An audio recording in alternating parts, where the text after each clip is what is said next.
อยจับเด้อ ขับใจ thank you เด้อเจอกัน ก็เซฟเพเอาบ่เอาบ่เบิ่งนี่แล้วอ่ะจะว่าเป็นอย่างเนี้ยจับก่อนจับแป๊บเดียวโอเคสองมือสองตีนชิมมึงดูเป็นไทยที่มีแหงปะนั่นพอนะ โอ้บอก อันนั้น อันน่ะ ปล่อยทอง ปล่อยทอง เขาไปนั่งแป๊บนึงก็ไปไปนั่งแป๊บนึงแล้วค่ะย่าง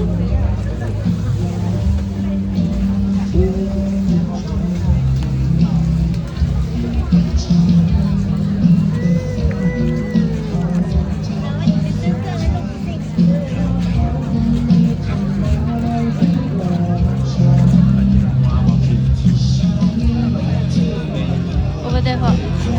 this on your right over there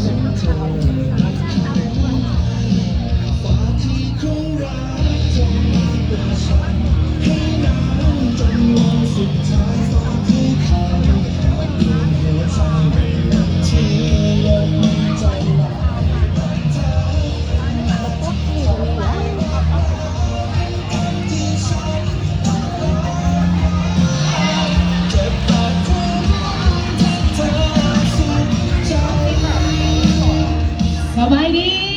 ทักทายสบายดีทุกท่านอีกครั้งสำหรับบรรยากาศค่อยคำยำแรงของพวกเราในงานห้องแตก Good Fast Fest ทักทายสบายดีทุกท่านที่กำลังรับประทานอาหารทางด้านหน้าหรือว่าทุกโซนภายในงานของพวกเรากันด้วยรวมไปถึงทุกท่านกำลังอยากเลาะหาอาหารแซ่บๆเนาะทุกท่านอย่าลืมอย่างครบให้ครบทุกโซนเด้อหรือว่าจะเป็นบรรทานที่ไปอยู่ที่ทั้งสภาพเนาะได้ยินเสียงยางลงมาทางด้านลมกันตื่นได้เนาะถ้าหากว่ายางเลาะแล้วผู้ซึกหิวเข่าหิวน้ำท้องแตกฟู้ดฟาสต์เฟสเฮายินดีต้อนรับกันเลยอาหารหลากหลายอย่างพวกเอาได้จัดเอาอาหารนานาชาติแบบอินเตอร์เนชั่นแนลมารวมไว้ที่นี่แล้วบอกว่าจะเป็นทั้งอาหารลาวอาหารไทยอาหารเกาหลีญี่ปุ่นเนาะยุโรปอเมริกันคือครบในงานของพวกกันเลย และพิเศษสำหรับงานในครั้งนี้ท้องแตกฟู้ดฟาสต์เฟสของพวกเราได้จัดรวมกับทางงานลาวอีโคโมโตเอ็กซ์โปทางด้านในเอ็กเต็กตึกเก่าของน้องพันมีโซโลเก็บไว้ทุกทางเด้อในงานนี้สำหรับทางเก็บที่เราอยากจะซ่อมหาลงแบบนั้นและอย่างที่มีรถอีกอย่างในโลกออกใหม่เนาะอยากเข้าไปทางด้านในได้เลยเพราะหลากหลายค่ายเลยคนนี้โปรโมชั่นกันนำอย่างเลยเนาะที่สำคัญผลิตภัณฑ์ของโรงงานลาวอีโคโมโตเอ็กซ์โป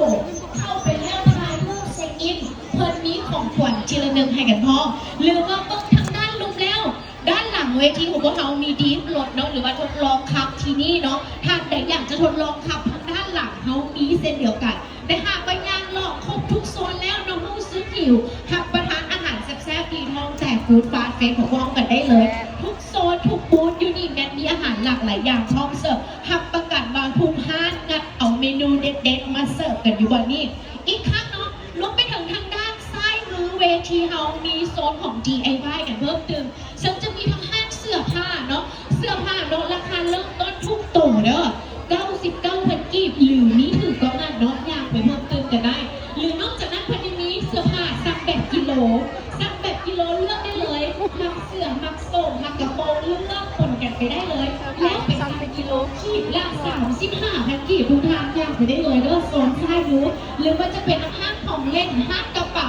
มีดูดวงกันด้วยเนาะดูดวงทำนายอนาคตไพ่ยิปซีราคาเริ่มต้น39,000 กีบดูแบบมวลๆน้ำกันได้หรือว่าจะเป็นเกณฑ์ตักป่าตักได้ออกไปเลยเนาะป่าจะเอาไปกินก็ได้เอาไปลิ้นกองก็ได้ป่าตัวบักใหญ่ทุกทานไม่10,000 กีบเนาะ5 ไม้แถมฟรี1 ไม้อีกด้วยอันนี้คือเป็นกิจกรรมภายในงานของพวกเขาและที่สำคัญทางด้านหน้าเวทีอีกจังหน่อยจะมีโฟกซอง8 โมงแรกจะมีแข่งขันกินจุแข่งขันกินหลายผู้ใดอยากจะเข้าร่วมแข่งขันลิ้นกินมวนๆน้ำกัดอย่าลืมมาเจอกันได้8 โมงแรกหน้าเวทีเขาจะมีแข่งขันกินจุเนาะที่สำคัญตอน9 โมงแรกเนาะกูแบนของพวกเราเนาะกันนำความมวนกันเพิ่มเติมสำหรับ9 โมงแรกมื้อนี้เมื่อเขาจะมีฮิปฮอปแดนซ์คอนเทนต์รุ่นทำเงินรางวัล18 ล้านกีบและวันอาทิตย์เขาจะมีฟาสต์แลนด์จอนแดนเนาะผู้ใดที่เรามักเต้นเนาะเพลงดังๆแบบนี้มาเต้นมามวนน้ำกันได้วัน แอร์ทีฟาสและดอนแดนยาวๆแบบ2 ชั่วโมงเต็มๆและที่สำคัญ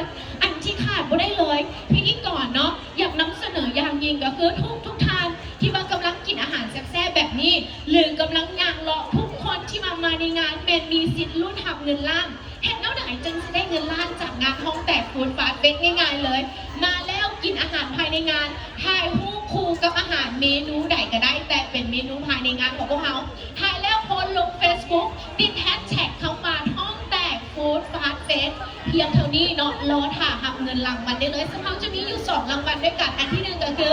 รางวัลยอดไล่สูงสุดหับไปเลยเงินล้านรางวัลที่2ก็คือรางวัลเคียร์ทีฟสุดเลิศสุดปังหับไปอีกเลยเนาะอีกเงินล้านของพวกเขาง่ายๆเนาะแต่งตัวให้มันยิ่งเก๋สมัยเรื่องของไหว้พารูปลงไปได้เลยเนาะหรือว่าอุ้ยมาเลยกินอาหารกระแซบซ้อยเลยแต่งตัวพร้อมอัพเนี่ยค่ะไปได้เลยฮะกิฟต์สอบทางด้านข้างนี้ที่กันหรือว่าอยากจะได้เสื้อผ้ามีหมดเลยเราอยู่ที่นี่พร้อมเสิร์ฟเลยแล้วอันนี้คือกิจกรรมอยู่ภายในงานขอฝากไปกันด้วยและก็สำหรับทางเอทีราคากำลังมาฮอตเนาะในตอนนี้หลายๆโซนเขายังวางกันเลยเนาะเพราะว่าจะเป็นโซนซ้ายมือโต๊ะวางกับมีเดอร์หรือว่าจะเป็นฝั่งขวามือเนาะหรือว่าโต๊ะไหนนั่งก็หันเต็มยับง่ายสวยๆนั่งน้ำกันเพิ่มเติมได้เนาะอาหารอยู่นี่หลากหลายอย่างอยากให้ทุกทานอิ่มครบก็ดูห้างวางแผนการกินได้เลยงานของพวกเราจัดขึ้นหามื้อหาวันเต็มๆเริ่มต้นนับตั้งแต่วันที่11จนฮอดวันที่15 มีนาคม 2026นี้เนาะกินให้จุใจเนาะกินแล้วกินยังบ่ครบไปงามให้ย่อยให้ท้องลงแล้วกลับมากินใหม่ได้เลยกินให้ทุกๆมื้อเลยเนาะจนฮอดมื้อสุดท้ายถือว่าครบทุกเมนูของพวกเราอย่างแน่นอนเกือบ100ห้างที่พร้อมเสิร์ฟความแซ่บอยู่ที่นี่เนาะห้องแตกฟู้ดฟาสต์เฟสแล้วก็ฝากไว้อีกครั้งเนาะสำหรับทางด้านไหนลาวไอเต็กตึงเก่าจัดพร้อมๆกันแล้วก็ปิดพร้อมๆกันเนาะเพิ่นก็จะจัดฮอดวันที่15 มีนาคมกันนั่นก็คืองานลาวอีโคโมโตเอ็กซ์โปซึ่งจะมีทั้งรถไฟฟ้าหลากหลายรุ่นหลากหลายแบบเนาะทุกทางใดที่ว่าอยากจะได้รถรุ่นใหม่เนาะก็สามารถเบิ่งเพิ่ม